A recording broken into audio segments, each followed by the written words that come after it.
में हमने कल देखा था समास के भेद में। कल हम लोगों ने कल पढ़ लिया था अव्ययीभाव समास और तत्पुरुष समास। आज हमारा जो है कि पार्ट 2 की वीडियो में देखेंगे कि कर्मधारय समास को जो है पढ़ेंगे, जिसमें कर्मधारय समास का यानी कि इसकी परिभाषा भी है दिए हैं और इसके जो है कि उदाहरण भी दिए गए हैं। जैसा कि कर्मधारय समास कहता है कि जिस समास का प्रथम पद विशेषण तथा उत्तर पद विशेष्य हो तो कर्मधारय समास कहलाता है। जैसे नीला है जो कंठ अर्थात नीलकंठ, कमल के समान चरण अर्थात चरण कमल, चंद्र के समान मुख अर्थात चंद्रमुख, महान है जो देव महादेव इत्यादि जैसे शब्द यानी कर्मधारय समास में मिलते हैं। अब हम देखेंगे कि कर्मधारय समास का पूर्व पद क्या है, उत्तर पद क्या है। पहला पद विशेषण क्या है, दूसरा पद यानी विशेष क्या है। विशेषण का मतलब जो किसी का आइडेंटिफाई करे अर्थात विशेषता बताए वह क्या कहलाता है, विशेषण। जैसे मैंने कहा कि नीलकंठ, तो नीलकंठ में यानी नीला हमारा क्या हो जाएगा, ये विशेषण हो जाएगा। क्या हो जाएगा, विशेषण हो जाएगा। यानी ये क्या हमारा हो जाएगा, विशेषण, विशेषण हो जाएगा। और विशेष क्या हो जाएगा, यानी कंठ, ये हमारा क्या हो जाएगा, विशेष हो जाएगा। अर्थात कर्मधारय समास में ये बताया गया है कि जिस समास का प्रथम पद विशेषण तथा उत्तर पद विशेष्य हो कर्मधारय समास कहलाता है। जैसे कि मैंने उदाहरण में दिया कि नीला है जो कंठ अर्थात नीलकंठ, नीलकंठ दो से यानी मिलके बना है। नीला यहाँ क्या है, एडजेक्टिव है, कंठ यहाँ क्या है यानी विशेष्य है। अर्थात नीलकंठ हमारा कौन सा समास होगा, यानी कर्मधारय समास होगा। दूसरे उदाहरण पे आते हैं, कमल के समान चरण अर्थात यानी कि चरण कमल, यानी कि इसमें दो है, कमल के समान चरण यानी कि कमल हमारे क्या है, यानी कि विशेषण है, और समान यानी कि समान हमारी क्या हो जाएगा यहाँ पे, यानी कि विशेष हो जाएगा। यानी कमल यहाँ पे हमारा क्या बन रहा है, यहाँ पे कमल हमारा विशेष बन रहा है और यहाँ पे विशेषण क्या बन जा रहा है, समान बन जा रहा है। इसलिए यहाँ पे चरण जो हमारा क्या हो जाएगा, यानी कि एक विशेष बन जाएगा। इसलिए देखेंगे कि चरण कमल हमारा कौन सा समास है, तो कर्मधारय समास है। चंद्र के समान मुख, चंद्रमा ने होता है चंद्रमा, चंद्रमा के समान मुख, ठीक है। तो चंद्र यहाँ हमारा क्या हो जाएगा, एडजेक्टिव, और यहाँ पे मुख हमारा क्या हो जाएगा, विशेष, यानी चंद्रमा के समान मुख, चंद्रमुख। नीचे मैंने लिखा है कि पहचान के लक्षण और चिन्ह, पहचानेंगे कैसे कि ये कर्मधारय समास है, इसका पहचान कैसे करेंगे, इस पे हम जोड़ देते हैं कि इसमें दो लक्षण हैं। एक तो एक शब्द मिलेगा के समान और दूसरा शब्द मिलेगा है जो। जैसा कि उदाहरण में हम आपको दिखा दे रहे हैं, इसमें मिला है उदाहरण है जो, यानी है जो एक क्या है, एक इसका पहचान का लक्षण है। के समान, यहाँ पे एक लक्षण और भी मिल रहा है के समान, यहाँ भी के समान लक्षण है, यहाँ है जो है।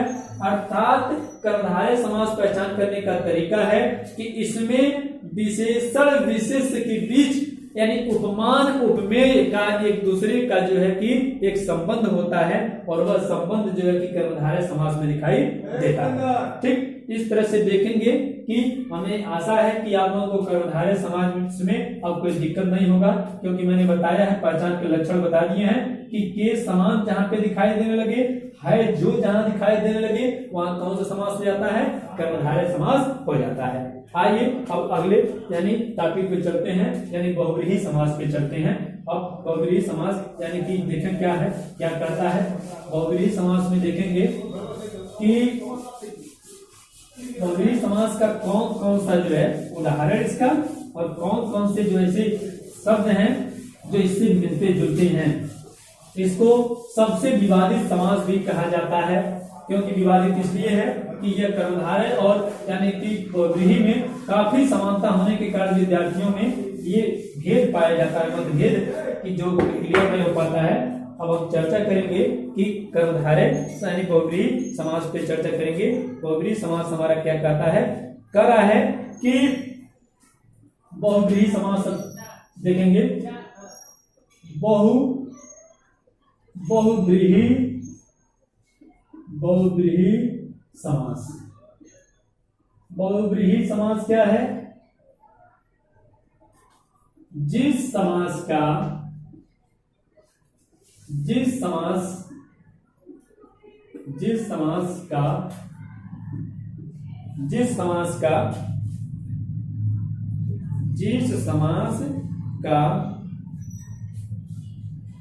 उत्तर पद प्रधान, अच्छा जिस समास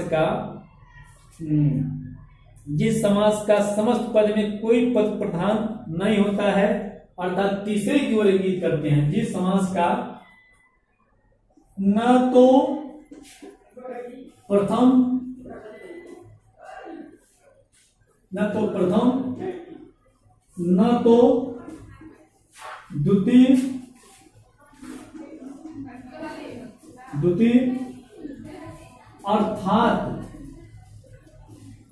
अर्थात तीसरा पद प्रधान होता है। तीसरा पद प्रधान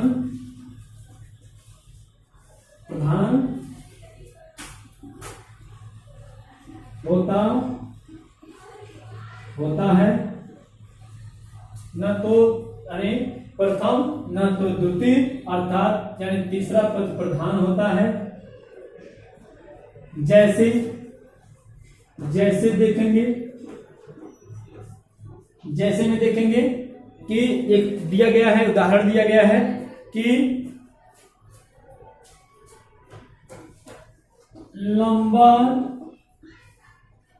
लंबा है उदर जिसका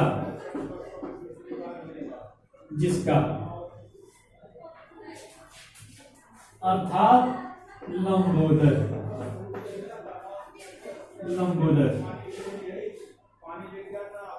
अच्छा, इसके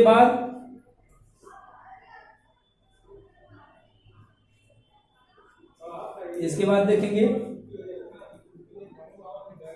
हाँ, दशानन। 10 है आनंद। 10 है आनंद। आनंद का मतलब होता है मुख। 10 है आनंद यानी जिसके अर्थात दशानन।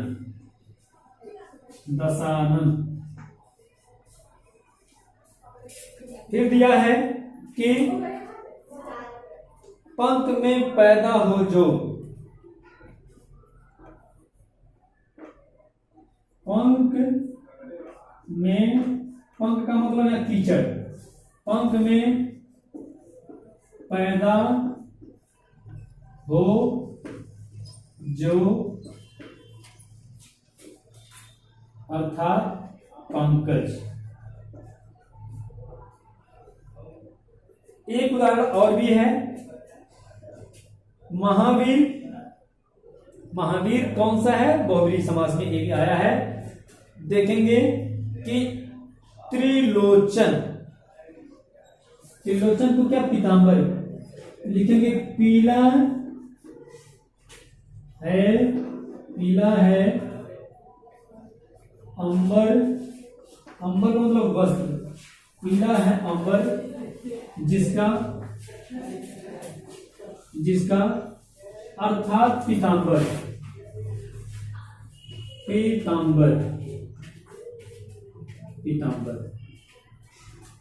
अब मित्रों देखेंगे कि मैंने एक परिभाषा दिया है बहुव्रीहि समास का कि जिस समास का न तो प्रथम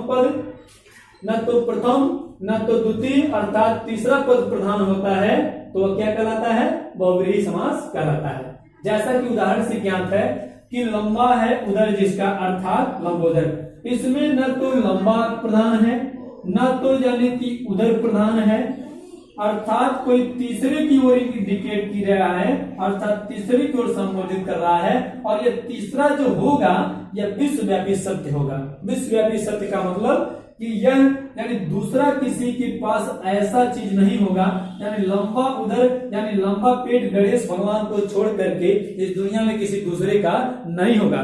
यह विशेषोक्ति होता है, अर्थात दुनिया में विश्व में मात्र एक होता है, इसके अलावा और कोई नहीं हो सकता है, इसका स्थान कोई और नहीं ले सकता है। गणेश को छोड़ करके किसी का लंबा उदर नहीं है, इसलिए यह विशेषोक्ति होने के कारण यह बहुव्रीहि समास कहलाता है, अर्थात दुनिया में मात्र एक होता है। जैसा कि दूसरा उदाहरण प्रस्तुत कर रहे हैं, 10 हैं आनन यानी मुख जिसके, अर्थात रावण, यानी कि क्या है 10 आनन, इसी को लिख लीजिए यानी रावण, इसी को ब्रैकेट में कर लीजिए रावण।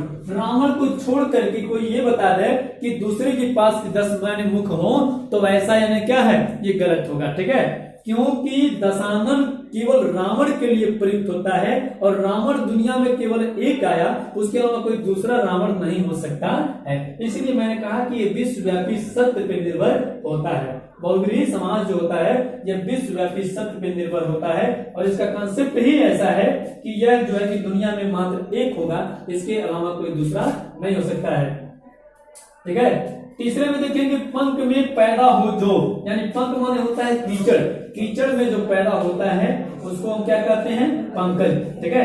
तो पंकज यानी कीचड़ में और कोई चीज पैदा नहीं होता है, कमल को छोड़ करके कोई दूसरा चीज कीचड़ में पैदा नहीं होता है, इसलिए विश्वव्यापी सत्य है कि यह यानी कमल हमेशा कीचड़ में ही खिलता है।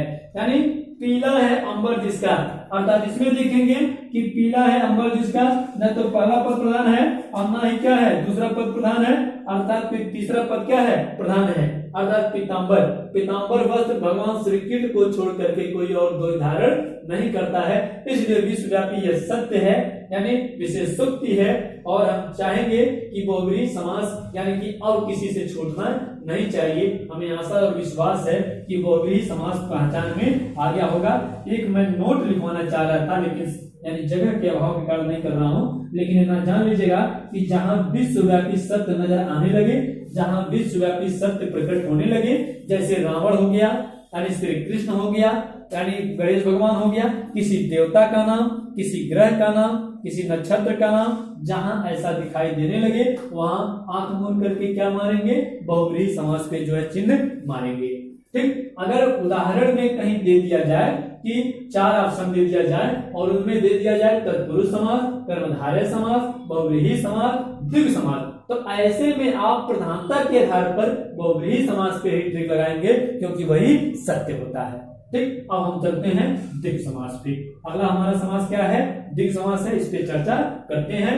तो अब हमको लगता है कि समझ में आ गया होगा। अब हम अलग यानी तीसरा यानी कि समास पे जो है कि चल रहे हैं कि देखते हैं कि ये क्या जो है कि है, कैसे इसकी पहचान करते हैं, इसकी लक्षण विशेषता क्या है, इस पे नजर डालते हैं। जैसा लिखा है यानी कि द्विगु यानी द्विगु समास।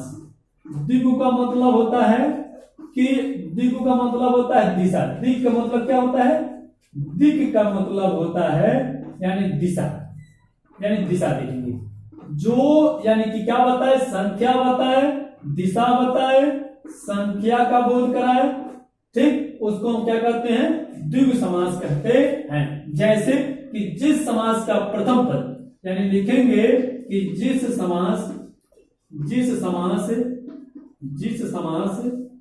का प्रथम पद संख्यावाची हो। कैसा हो, संख्यावाची यानी जिसको संख्या के रूप में लिखा जा सके, संख्यावाची हो, उसे द्विगु समास कहते हैं। द्विगु समास कहते हैं। जैसे उदाहरण में देखेंगे कि द्विगु समास का कैसे उदाहरण है, कि क्या क्या उदाहरण है, तो इसमें आएंगे देखेंगे कि द्विगु समास में बहुत सारे ऐसे उदाहरण पड़े हुए हैं अभी कि जो यानी कि क्या है, जैसे मैंने कहा कि 4 राहों का समूह, 4 राहों का समूह, 4 राहों का समूह बराबर क्या कहलाएगा, चौराहा। क्या कहलाएगा, चौराहा। अच्छा, तीन भुजाओं का समूह, तीन भुजाओं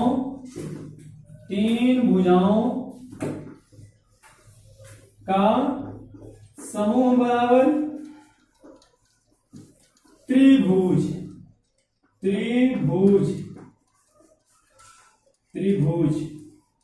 अच्छा, चार भुजाओं का समूह बराबर चतुर्भुज।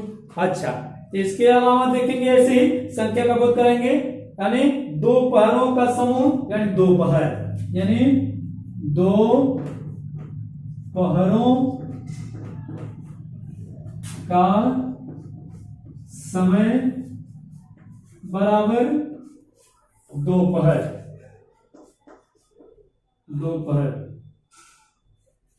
ऐसे आठ पहरों का समूह बराबर आठ पहर।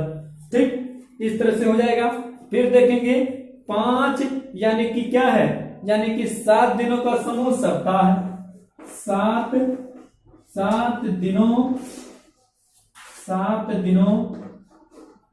का समूह, 7 दिनों का समूह बराबर सप्ताह।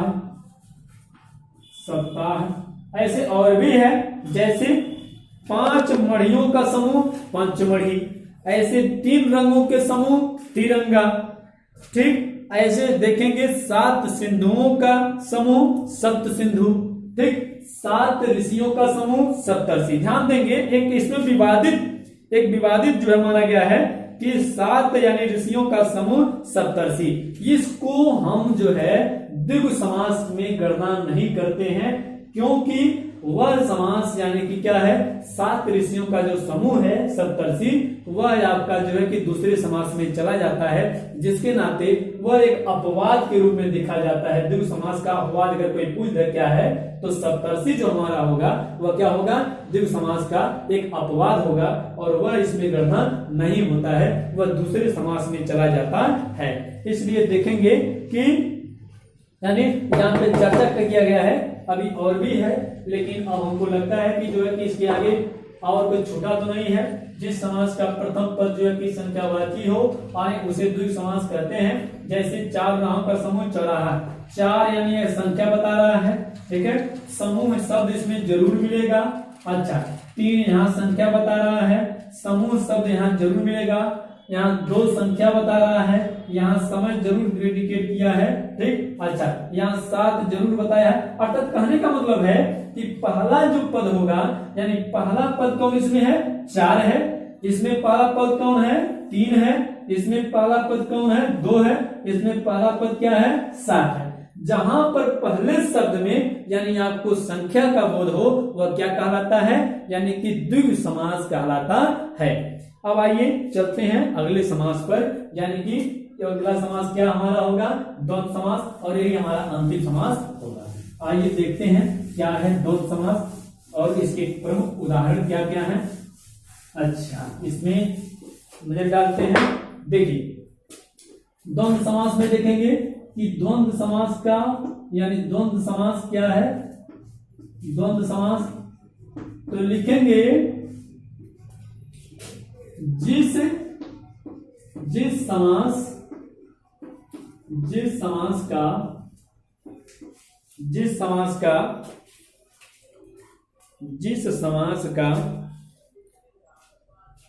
समस्त पद, जिस समास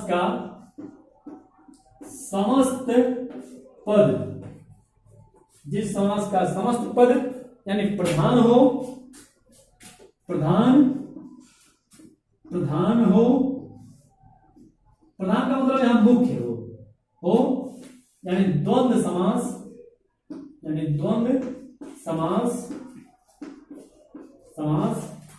कहलाता है। इसमें कुछ प्रमुख नोट चीज है, नोट इसमें करेंगे कि नोट में क्या क्या है, इसमें योजक चिन्ह का प्रयोग करते हैं। क्या, किस चिन्ह का, इसमें योजक चिन्ह, इसमें योजक चिन्ह क्या होता है, बड़ा से यानी छोटे से थोड़ा सा बड़ा, इतना बड़ा जो है कि चिन्ह, यानी इसमें योजक चिन्ह का प्रयोग प्रयोग करते हैं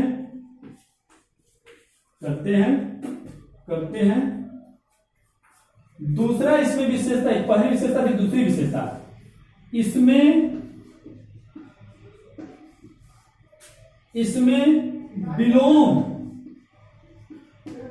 विलोम अवश्य होता है। तीसरी इसकी विशेषता है कि इसमें यानी स्त्री पुरुष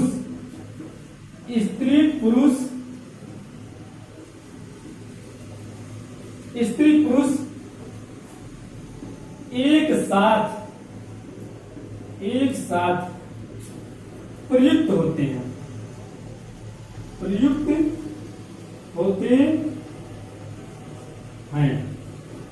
एक विशेषता थी। पहला योजक चिन्ह का प्रयोग दिखाई देता है, दूसरा विलोम जरूर होता है, तीसरा स्त्री पुरुष होगा, अर्थात एक स्त्री होगी तो एक पुरुष होगा। आइए देखते हैं उदाहरण पे। जैसे मैंने लिखा उदाहरण को जो है यहाँ पे, जैसे में लिखा कि जैसे माता पिता, तो यहां पे बराबर जब करेंगे तो लिखेंगे माता, और जैसे योजक चिन्ह हटाएंगे तो हो जाएगा माता और पिता, माता और पिता। अच्छा, नदी प्लस, यानी यहां देखेंगे नदी प्लस नाला बराबर क्या हो जाएगा, नदी और नाला। क्या हो जाएगा, नदी और नाला, नदी और नाला।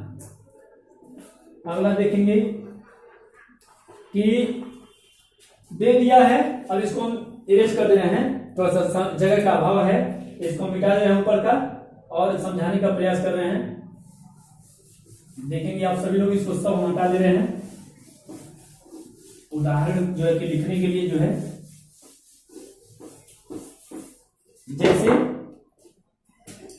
जैसे दूध दही, तो इसको जब करेंगे तो लिखेंगे दूध और दही। जैसे राजा रानी, तो हो जाएगा राजा और रानी,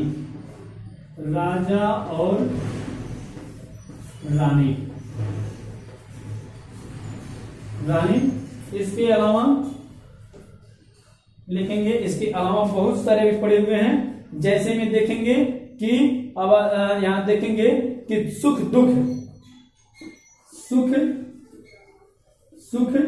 प्लस दुख बराबर सुख और दुख, सुख और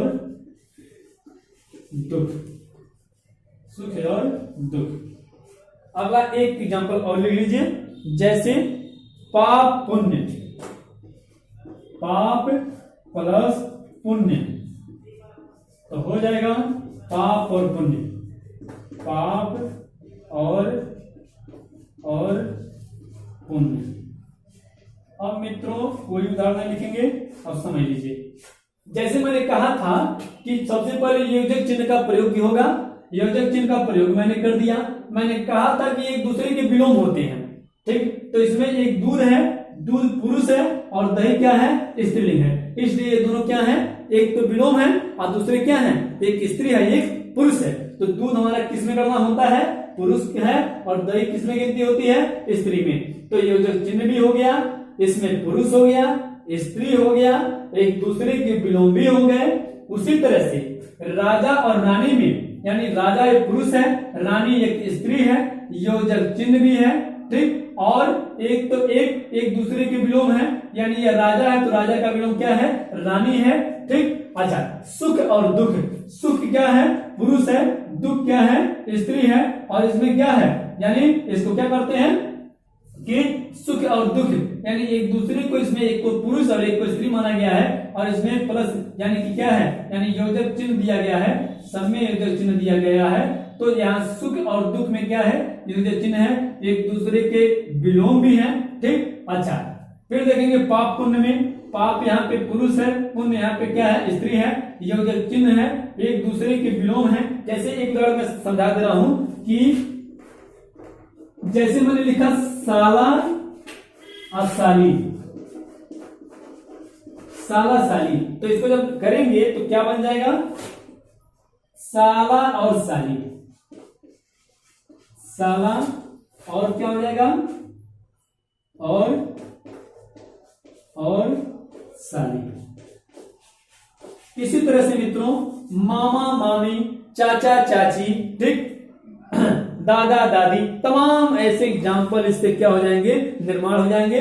अब आज का सेशन मित्रों हमारा यहीं पे समाप्त होता है, और मुझे आशा विश्वास है कि द्वंद्व समास अब आपसे छूटना नहीं चाहिए, और कहीं छूटने का कोई उम्मीद मुझे दिखाई नहीं देता है। मैंने सारे ट्रिक आपको बता दिए हैं। ये ट्रिक मित्रों समाप्त हो गया।